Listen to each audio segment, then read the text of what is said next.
ये सीजन है रोमांस का एंड के dramas are giving their best shows back to back. And finally I am here with my favourite show love next door. जानेंगे इसकी full story आगे video में, लेकिन उससे पहले हेलो वेलकम, मैं हूं डॉली। मैं आपका स्वागत करती हूं मेरे चैनल बिंदास बंदी बोल पे। और अगर आप न्यू है मेरे चैनल पे तो वीडियो को लाइक करके सब्सक्राइब करना बिल्कुल ना भूलें। सो ये स्टोरी है एक वुमन की जो वापस कोरिया आती है अपनी लाइफ को रिबूट करने के लिए, और उसकी मुलाकात अपने चाइल्डहुड फ्रेंड से होती है। ये दोनों ही एक कॉम्प्लिकेटेड हिस्ट्री शेयर करते हैं एक दूसरे से। सून टू बी वेड स्योक्रू वापस कोरिया आ गई है और उसकी मुलाकात सबसे पहले अपने बेस्ट फ्रेंड मोएम एंड चोई सेंग्यू से होती है। एज पर द सिचुएशन उसके घर वालों को नहीं पता कि वो वापस आ चुकी है, लेकिन जैसे ही उन्हें पता चलता है वो सारे ही क्यूरियस हो जाते हैं कि ऐसे अचानक घर वापसी कैसे। स्योक्रू बताती है कि उसने अपनी जॉब और एंगेजमेंट दोनों को ही हमेशा के लिए छोड़ के वो वापस आ गई है, और ये सच्चाई सुनने के बाद उसके पेरेंट्स ये डाइजेस्ट नहीं कर पा रहे हैं और बार बार उससे पूछते हैं क्या रीजन है इन सब के पीछे, हमें सही सही बताओ। लेकिन वो किसी को भी सच्चाई नहीं बताती है, बल्कि सबसे झूठ बोलती है कि उसने अपने फियांसे को चीट किया। और ये सुन के वहाँ प्रेजेंट सारे ही लोग समझ जाते हैं कि ये झूठ बोल रही है, ऐसा हो ही नहीं सकता। वही सेंग्यू शुरू में कुछ समझ नहीं पा रहा है कि ये क्या हो रहा है, कैसे हो रहा है, लेकिन वो मन ही मन बहुत खुश है स्योक्रू की वापसी से, और वो उसे घर में सेटल करने की कोशिश करता है। उसका साइड लेके उसके पेरेंट्स को काफी समझाता है। स्योक्रू की मदर अपनी बेटी पे बहुत ज्यादा प्राउड करती है, तो जब भी वो किसी गैदरिंग में होती है तो शो ऑफ करने से बिल्कुल पीछे नहीं हटती। और इस तरह स्योक्रू की वापसी से वो काफी एम्बैरेस फील करती है। वो लोगों के सामने उसे मिलवाने में काफी हिचकती है, और ये देख के स्योक्रू को बहुत दुख होता है कि क्यों उसकी फैमिली उसे एज इट इज एक्सेप्ट नहीं कर रही है। और एक लंबे कन्फ्रंटेशन के बाद स्योक्रू की मदर उसकी सिचुएशन समझ के उसे धीरे धीरे एक्सेप्ट करने की कोशिश करती है कि उनकी बेटी फाइनली सब कुछ छोड़ के वापस आ गई है। वही सेंग्यू एक रेनाउंड आर्किटेक्ट है जिसे कई सारे अवार्ड्स मिल चुके हैं, बट जैसे वो अभी है वो हमेशा ऐसा नहीं था। वो अपने स्कूल टाइम में एक स्विमर था जिसका ओलंपिक्स के फाइनल के लिए सिलेक्शन हो चुका था, बट मैच के पहले ही उसका एक्सीडेंट हो जाता है जिससे उसे अपने ड्रीम को छोड़ना पड़ जाता है, और अब लाइफ में उसे एक नया रास्ता खोजना है। इस सारी सिचुएशन में स्योक्रू उसके पास होती है, उसका साथ देती है, और आज जब स्योक्रू सही पोजीशन में नहीं है तो सेंग्यू उससे एक मौका मांगता है कि जैसे तुमने मेरा साथ दिया मुझे भी अपना साथ देने दो। स्योक्रू की मदर सेंग्यू से उसका रूम डेकोरेट करने के लिए बोलती है, और अपने रूम को एक नए फॉर्म में देख के वो अपनी मदर और सेंग्यू दोनों को थैंक्स बोलती है। वो अभी अनएम्प्लॉयड है तो अपने फ्री टाइम को ऐसे एंजॉय करती है जैसे उसने कभी किया ही नहीं। कितने सालों के बाद वो चैन से सोती है, गेम्स खेलती है और कॉमिक्स पढ़ती है, और डेली अपने दोस्तों के साथ अच्छा टाइम स्पेंड करती है। इसी बीच सेंग्यू की कंपनी एक प्रोजेक्ट के चलते उससे कोलैबोरेट करने के लिए बोलती है, और मीटिंग वाले दिन उसकी मुलाकात उसके पुराने कलीग से होती है जो उसे अनकंफर्टेबल फील कराते हैं, और ये देख के सेंग्यू को काफी गुस्सा आ जाता है। उसके इस गुस्से को देख के स्योक्रू अपने आप को संभालती है और उन लोगों को अच्छे से जवाब देती। सेंग्यू अभी भी समझ नहीं पा रहा है कि स्योक्रू ने आखिर इतनी परफेक्ट लाइफ, इतनी परफेक्ट जॉब क्यों छोड़ी। वहीं स्योक्रू पहले की तरह ही उसके साथ बिहेव करती है जैसे बचपन में किया करती थी, लेकिन वो उससे बोलता है कि वो ऐसा ना करे क्योंकि अब वो बच्चे नहीं है। स्योक्रू सेंग्यू की कंपनी की तरफ से एक इंटर्नशिप एक्सेप्ट करती है, और वहाँ जाके उसे अपने पैशन के बारे में पता चलता है कि आखिर वो करना क्या चाहती है, और वो बहुत एक्साइटेड है इस पैशन को लेके। वो सेंग्यू से बताती है अपने पैशन के बारे में, तो वो उससे बोलता है कि वो उसे सपोर्ट करेगा नो मैटर व्हाट,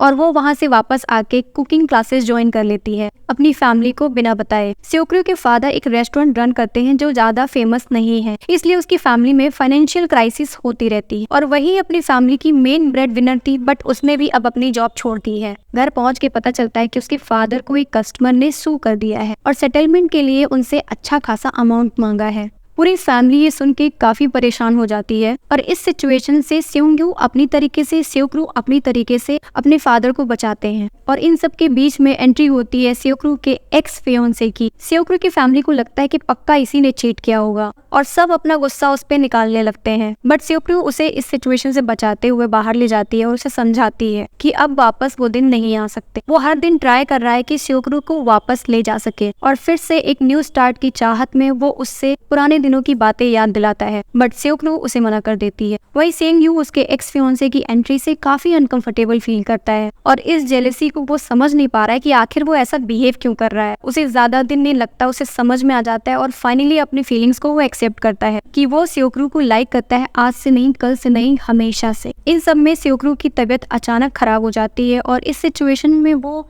सेंग्यू को प्रेफरेंस ना देते हुए अपने एक्स के साथ हॉस्पिटल जाती है, और फाइनली हॉस्पिटल पहुंचने के बाद एक बहुत बड़ा सच सीक्रेट सामने आता है कि सेओक्रू को कुछ तो बहुत बड़ी प्रॉब्लम है। इसी बीच सेओक्रू को सेंग्यू की ट्रू फीलिंग्स टाइम कैप्सूल से पता चल जाती है, जो उन्होंने स्कूल टाइम में एक पेड़ के नीचे दबाया था। और फनीस्ट पार्ट ये होता है कि सेंग्यू की इस फीलिंग को मोएम को बहुत पहले से ही पता होता है। उसने पहले ही टाइम कैप्सूल को खोल के अपना लेटर निकालने के चक्कर में बाकी सबके लेटर भी पढ़ लेती, जिससे उसे पता चल जाता है कि सेंग्यू सेओक्रू को लाइक करता है, लेकिन वो किसी को बताती नहीं। उसे यकीन है आज नहीं तो कल इन दोनों के बीच में रोमांस तो होगा पक्का से। जब सेंग्यू सेओक्रू से अपनी फीलिंग्स को कन्फेस करता है तो वो आके मोएम से अपनी बातें बताता है, तो मोएम उसे बोलती है कि वो उसे सपोर्ट करती थी और सपोर्ट करती है। मोएम एक फायर फाइटर है और इन तीनों की फ्रेंडशिप अनकंडीशनल है। और इस पूरे केओस के बीच में सेओक्रू की फैमिली को फाइनली पता चल जाता है कि उसने कुकिंग क्लासेस ज्वाइन कर रखी है और एक बार फिर से घर में कलेश का माहौल है। उसकी फैमिली का अपोज करने के पीछे का सबसे बड़ा रीजन ये है कि सेओक्रू के फादर एक शेफ थे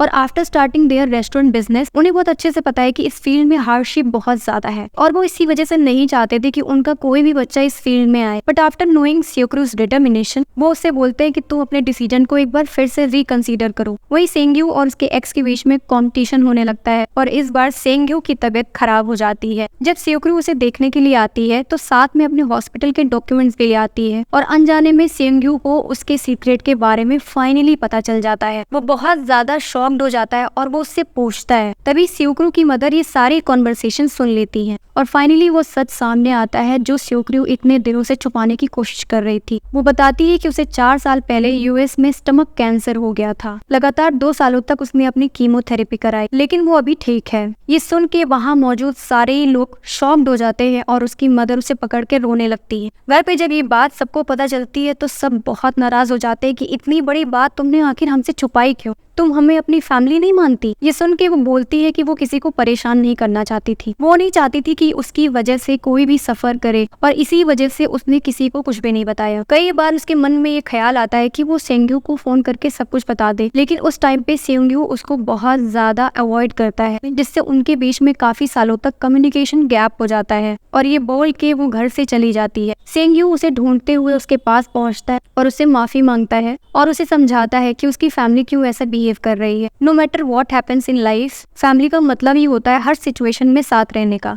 भले ही तुम्हारे पेन को कोई समझ नहीं पाता, लेकिन तुम्हारे इस पेनफुल जर्नी में अगर अपनों का साथ होता तो ये दुख कब निकल जाता पता ही नहीं चलता। और वहाँ से वापस आने के बाद वो अपने कन्फेशन का रिस्पॉन्स मांगने लगता है। वो उसे याद दिलाता है कि अब इतने दिन बाकी हैं, अब इतने दिन बाकी। और इसी बीच सेंग्यू के पेरेंट्स डिसाइड करते हैं कि वो डिवोर्स लेंगे, जिससे वो टूट जाता है। बचपन से ही सेंग्यू बिना मॉम के रहा है और अभी फाइनली जब उसकी लाइफ में थोड़ी सी बेटर सिचुएशंस होने लगी हैं तो फिर से उसकी मॉम ने ये डिसीजन लिया कि वो अलग हो रहे हैं। वही उसके फादर को लगता है कि उसका उसके बॉस के साथ चक्कर चल रहा है, बट ऐसा कुछ भी नहीं होता है। जब सेंग्यू अपने प्रोजेक्ट के चलते शहर से बाहर जाता है तो कई दिनों तक सेओक्रू अकेले रहती है, जिसमें उसे रियलाइज होता है कि वो उसके बिना नहीं रह सकती और अपनी फीलिंग्स को बताने के लिए वो उसके पास पहुंच जाती है। बट दोनों बहुत टाइम से फ्रेंड्स हैं तो एक ऑकवर्डनेस है दोनों के बीच में। वही सेंग्यू को अभी भी यकीन नहीं हो रहा है कि सेओक्रू उसके साथ है। दोनों अभी के लिए अपना रिलेशनशिप प्राइवेट रखने का डिसाइड करते हैं, बट जब सेओक्रू सेंग्यू को किसी और लड़की के साथ देखती है तो वो खुद पे कंट्रोल नहीं कर पाती है और दोनों में कम्युनिकेशन गैप हो जाता है। फिर सेंग्यू सारी मिसअंडरस्टैंडिंग को दूर करता है और उसे सपोर्ट करता है नेशनल कुकिंग एग्जाम में पार्टिसिपेट करने के लिए। उसमें वो क्वालिफाई तो हो जाती है, बट वो एक ओवर एजुकेटेड पर्सन है जिसे कोई भी जॉब पे नहीं रखना चाहता। इससे वो काफी सैड हो जाती है और आगे की स्टडीज कंटिन्यू करने के लिए पेरिस जाने का सोचती है। जब सेंग्यू को उसके इस प्लान के बारे में पता चलता है तो वो काफी गुस्सा करता है और दुखी भी होता है। वो उससे बोलता है तुम अभी तो आई हो, इतने सालों के इंतजार के बाद फाइनली तुम मेरे साथ हो और तुम फिर से वापस जाने का सोच रही। तो वो उसे बताती है कि भले वो क्वालिफाई तो कर गई उस एग्जाम में, लेकिन उसे कोई जॉब पे नहीं रख रहा है। तो उससे बोलता है कि क्या जरूरी है तुम्हारा जॉब करना, मैं ऑलरेडी एक सक्सेसफुल इंसान हूँ, so I can manage all the things, तुम्हें बिल्कुल भी परेशान होने की जरूरत नहीं है। इस पे वो जवाब देती है कि वो किसी पे भी डिपेंडेंट नहीं होना चाहती,